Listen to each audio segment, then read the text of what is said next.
اور اب بہانے بہانے سے ایسی شرطیں رکھنا چاہ رہی تھیں کہ جس سے حالات بگڑ جائیں اور میرے امی ابو خود ہی مجبور ہو کر انکار کر دیں۔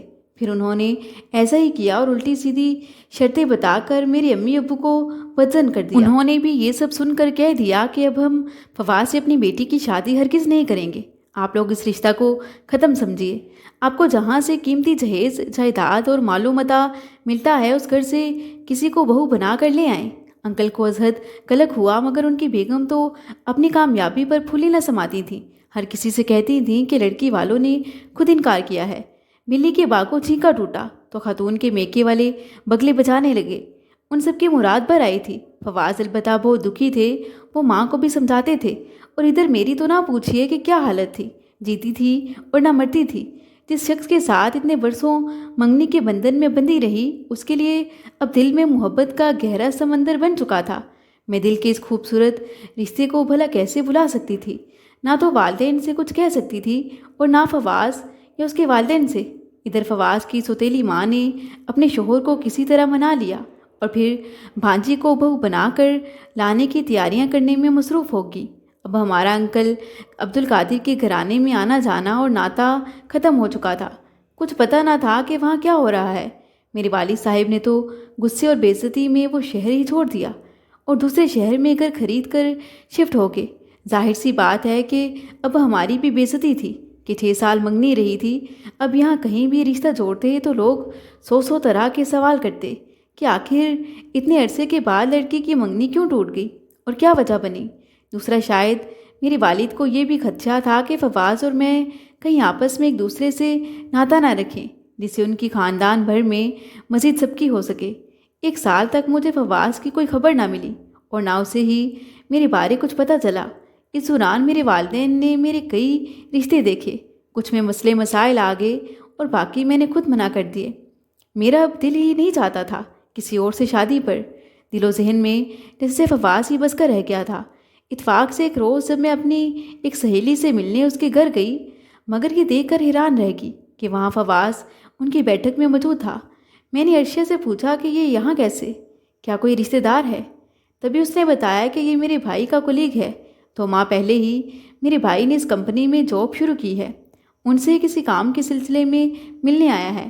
ہم تو جیسے پہلے ہی ایک دوسرے کی دید کو ترس رہے تھے۔ میں اب دل کے ہاتھوں مجبور ہو کر کافی دیر وہاں رکی رہی اور دوسری طرف فواز کا بھی کچھ ایسا ہی حال تھا۔ پھر اس نے موقع ملتے ہی مجھے اپنا فون نمبر لکھ کر دیا اور کہا کہ مجھے فون کرنا۔ اس روز میں خوشی خوشی گھر آئی۔ گھر آ کر جب موقع ملا اسے فون کیا، وہ بھی جیسے میرے ہی فون کا منتظر تھا۔ ہم نے ڈھیروں باتیں کیں، اپنے اپنے دلوں کو ایک دوسرے کے سامنے کھول کر رکھ دیا۔ اس نے بتایا کہ اس کا بھی میرے علاوہ کسی سے شادی کرنے کو دل نہیں چاہا، شاید اس لیے کہ میرا ساتھ تمہارے ساتھ ہی لکھا گیا تھا۔ پھر اس کے بعد یہ ہمارا معمول بن گیا کہ جب میرے گھر والے سو جاتے، ہم رات گئے ٹیلی فون پر باتیں کرتے۔ ہمارے پرانے درد جیسے جاگ اٹھے تھے۔ انہی دنوں میرے لیے ایک بہت اچھے گھر کا رشتہ آیا۔ میرے والدین بہت خوش تھے اور وہ اس رشتے کو کسی صورت گنوانا نہیں چاہتے تھے، مگر میں کیسے مانتی؟ البتہ میں نے انہیں فواز سے رابطے کے بارے میں نہیں بتایا تھا۔ وہ اب مسلسل مجھ پر دباؤ ڈال رہے تھے کہ میں شادی پر رضامند ہو جاؤں۔ یہ بات جب میں نے فواز کو بتائی تو وہ بھی بے چین ہو گئے۔ پھر بضد ہوئے کہ ہم کورٹ میرج کر لیں، کیونکہ جو کچھ ہماری فیملی اب بھی نہ تو میرے گھر والے مانیں گے اور نہ تمہارے، یوں ہمیں اس چکی میں پس کر عمر بھر جدا رہنا پڑے گا۔ یہ سن کر بھی میں پریشان ہوگی۔ میں نے کہا، فواز ایسا بھی نہیں ہو سکتا ہے، میرے والدین پر تو قیامت گزر جائے گی، جبکہ ان کا کوئی قصور بھی نہیں ہے۔ اس پر اس نے جواب دیا کہ میرا اور تمہارا بھی تو کوئی قصور نہیں ہے۔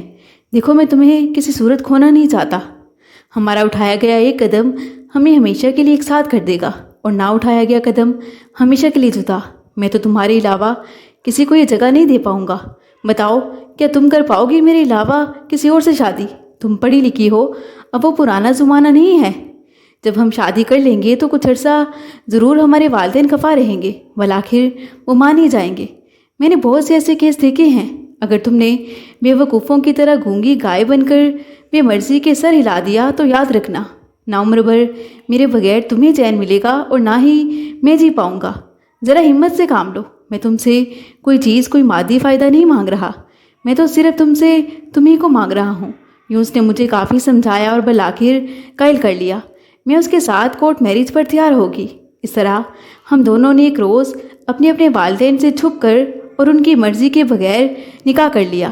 نکاح کے بعد میں نے اپنی والدہ کو فون پر اطلاع کی کہ میں نے فواز سے نکاح کر لیا ہے۔ یہ سن کر وہ مجھے لان تان کرنے لگی۔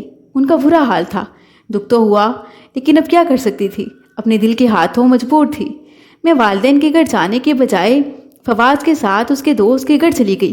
3 دن کے اندر اندر فواز نے کرائے کا مکان ڈھونڈ لیا اور ہم اس میں ساری دنیا سے الگ تھلگ سکون سے رہنے لگے۔ وہ فی الحال صبح ناشتہ کر کے آفس چلے جاتے، 3 بجے واپس آتے، پھر رات 8 بجے تک میرے ساتھ رہتے اور رات کا کھانا کھا کر اپنے والدین کے گھر چلے جاتے۔ ان کا کہنا تھا کہ ابھی ان کے والدین کو اس نکاح کی خبر نہیں ہونی چاہیے، ورنہ وہ یہاں پہنچ جائیں گے اور ہمیں جدا کرنے کے در پہ ہو جائیں گے۔ میں ان کے ہر کہے پر عمل کرتی تھی تاکہ ہماری اس ناہموار سی زندگی میں اور زیادہ پیچیدگیاں پیدا نہ ہوں، کیونکہ جب معاملہ نیا نیا ہوتا ہے تو دشمنی اور مخالفت کی شدت بھی زیادہ ہوتی ہے۔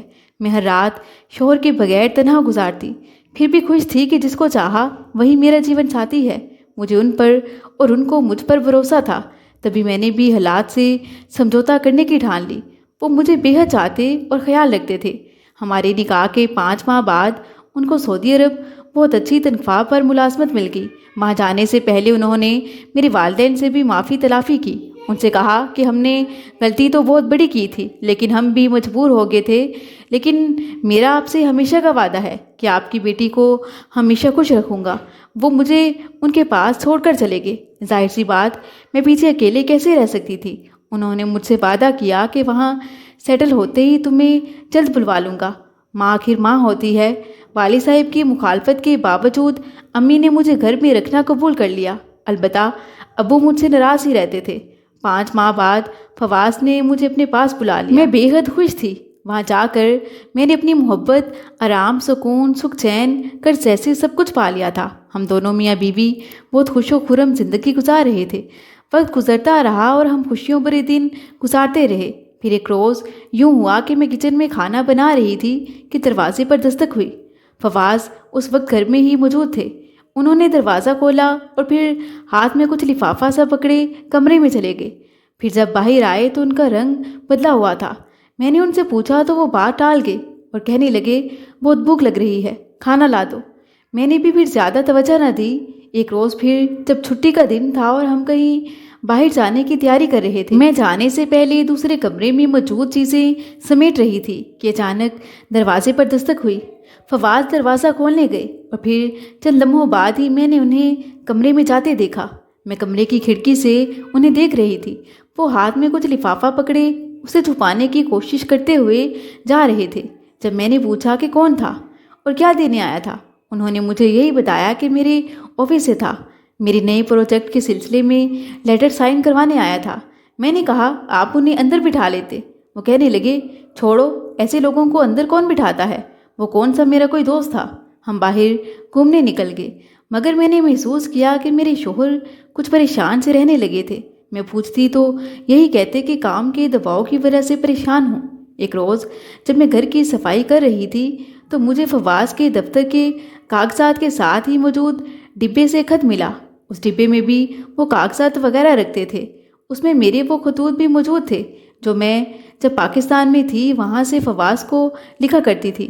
یوں وہ بھی مجھے اپنے روز کا احوال تفصیل سے رقم کر کے بھیجا کرتے تھے۔ میں نے وہ ڈبہ باہر نکالا اور اسے بستر پر لے جا کر الٹ دیا۔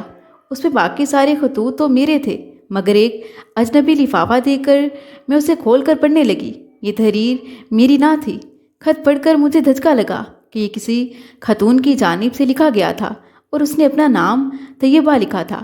خط میں لکھا گیا تھا کہ میرے سرتاج۔ آگے جب میں نے پورا خط پڑھا تو میرا سر چکرا کر رہ گیا۔ اتفاق سے اس وقت وہ گھر آ گئے۔ بیرونی دروازے کی چابی ان کے پاس موجود ہوتی تھی، یہ ان کے آنے کا مجھے علم نہ ہو سکا۔ وہ کمرے میں آئے اور جب انہوں نے بستر پر پورا ڈبہ الٹا پڑا دیکھا اور ساتھ میرے چہرے کی حالت بدلی ہوئی دیکھی، تبھی خط مجھ سے لے لیا۔ پھر اس میں سے چند حروف ہی پڑھ کر کہنے لگے کہ میرے دوست کا خط ہے، تو اس کی بیوی نے اسے پاکستان سے لکھا تھا۔ لیکن میں وقت پر اس تک نہ پہنچا سکا۔ میں ان کی بات پر کیسے یقین کرتی، کیونکہ خط میں تو فواز کے بہن اور بھائی کا نام بھی لکھا تھا اور میں اپنے شوہر کے گھر والوں کے ناموں سے واقف تھی۔ میں نے شوہر سے کہا، مجھے سب کچھ سچ سچ بتا دو کہ سرتاج کہہ کر آپ کو آخر کس نے مخاطب کیا ہے؟ یہ خط تو تمہارے گھر سے آیا ہے، اور اس میں جس بچی کا ذکر ہے وہ کون ہے آخر؟ اب ان سے کوئی جواب بننا پڑا اور وہ خاموش رہے۔ تبھی میں بے تحاشا رونے لگی۔ مجھے روتا دیکھ کر وہ بھی رونے لگے اور اپنی مرحوم ماں کی قسم اٹھا کر کہنے لگے کہ مجھ پر ظلم ہوا ہے، یہ سب میری سوتیلی ماں کا کیا درا ہے۔ ان دنوں میرے والد صاحب شدید مالی پریشانی کا شکار تھے، کیوں وہ بھی ان کے کہنے میں آ گئے۔ بیوی کی بھانجی کو بہو بنا لیا کہ جس کے ماں باپ بہت امیر تھے، اور انہوں نے یہ دیکھ کر رشتہ کیا کہ میں خاندان میں واحد پڑھا لکھا لڑکا تھا۔ انہوں نے بیٹی کو جہیز میں کافی کچھ دیا۔ یہی میری سوتیلی ماں چاہتی تھیں، لیکن بعد میں میرے والد صاحب بھی بہت پچھتا رہے ہیں۔ خالو نے ان کو بزنس میں تو سنبھلا دیا، لیکن لڑکی مجھ سے عمر میں کافی بڑی ہے۔ جب میں نے انکار کرنا چاہا تو ابو مجھ سے خفا ہو گئے۔ اسی سال خالو ان کو حج پر لے جا رہے تھے۔ تمام رشتہ داروں کے سامنے انہوں نے کہا کہ اللہ تعالیٰ نے مجھے اپنے در پر بلایا ہے، لیکن فواز نے اگر شادی سے انکار کیا تو میں پھر حج پر نہیں جاؤں گا، اور اس کا گناہ اسی نافرمان اولاد کے سر پر ہوگا کہ مجھے حج کی سعادت سے محروم ہونا پڑے گا۔ قرض والد صاحب نے مجھے ایسی باتیں کہہ کر جذباتی کیا کہ میں بھی خود کو مجرم ٹھہرانے لگا۔ کیوں میں نے ان کی خواہش کے سامنے سر جھکا دیا، اور انہوں نے ایک ہفتہ کے اندر اندر میری شادی کرا دی۔ وہ پھر خالو کے ہمراہ حج پر چلے گئے۔ طیبہ سے میں نے صرف اپنے باپ کو خوش کرنے کے لیے شادی کی تھی، لیکن وہ مجھے پسند کبھی نہیں تھی، بلکہ مجھے اس سے بالکل محبت نہیں ہے۔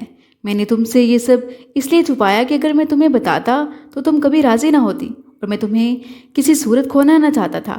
دیکھو، شادی تو خوشی کا نام ہے، میں اسے نبھا تو نہیں کر پا رہا تھا، مگر بادل ناخواستہ رہنا پڑا۔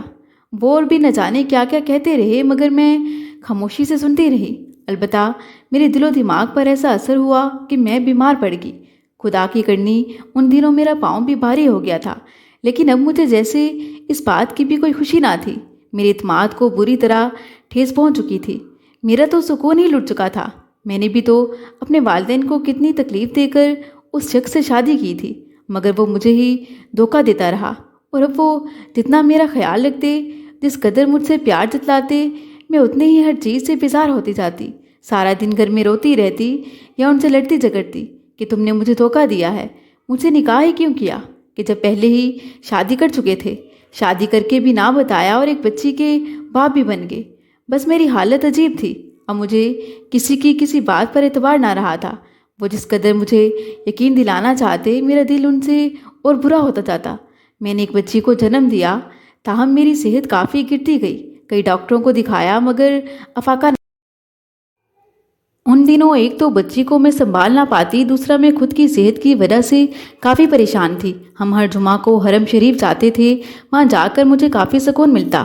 فواز مجھ سے کہتے تھے کہ تم حرم شریف میں مجھے جو چاہو قسم لے لو، وہاں تو میں جھوٹ سے کام نہ لوں گا، مگر میں نے ایسا کچھ نہ کیا۔ میں نے ان سے یہ وعدہ ضرور لیا کہ وہ اب کبھی پہلی بیوی سے نہیں ملیں گے، جسے انہوں نے قبول بھی کر لیا۔ میں نے ان کی طرف سے سوتن کو ایک خط بھی لکھوا دیا۔ میں ان سے بے انتہا محبت کرتی تھی۔ ایک رات جب میں عمرے سے واپس آئی تو رات کو طبیعت خراب ہوگی۔ بچی الگ سے رو رو کر ہلکان تھی۔ فواز نے کسی طرح اسے سنبھالا، مگر میرے آنسو نہ تھمتے تھے۔ یوں ہی میں روتے روتے سو گئی۔ خدا کی کرنی کی اس رات میں نے ایک عورت کو خواب میں دیکھا جو کافی پریشان تھی اور اپنے شوہر کی جدائی میں رو رہی تھی، جبکہ اس نے گود میں میری بچی کو اٹھایا ہوا تھا۔ صبح اٹھی تو رات والا خواب یاد آیا۔ میرا دل کافی پریشان تھا۔ کافی دیر اسی بارے سوچتی رہی، پھر دل میں خیال آیا کہ وہ عورت جو رات خواب میں مجھے روتی دکھائی دی، کہیں اللہ کی طرف سے میرے لیے، میری سوتن کے لیے ہمدردی کی طرف اشارہ تو نہیں، کیونکہ ایک طرح سے شوہر کی جدائی میں تو وہ جی رہی تھی، وہ بھی تو آخر فواز کی بیوی تھی اور اس کی بیٹی کی ماں بھی تھی۔ نہ جانے اس کے دل پر بھی کیا بیتی ہوگی، اور حیرت کی اس عورت نے میری بچی کو اٹھا رکھا تھا۔ سوچنے لگی یہ کس بات کا مجھے اشارہ ملا ہے۔ غور کیا تو سمجھ میں یہی آیا کہ میں اس سے ایسا سلوک نہ کروں۔ یہی سوچا کہ ہو سکتا ہے ایسا کرنے سے اللہ مجھے شفا اور دل کو سکون دے دے۔ آخر کو طیبہ بھی تو انسان ہے، میں اسے یوں دکھی نہ کروں اور نہ خود کو تکلیف دوں۔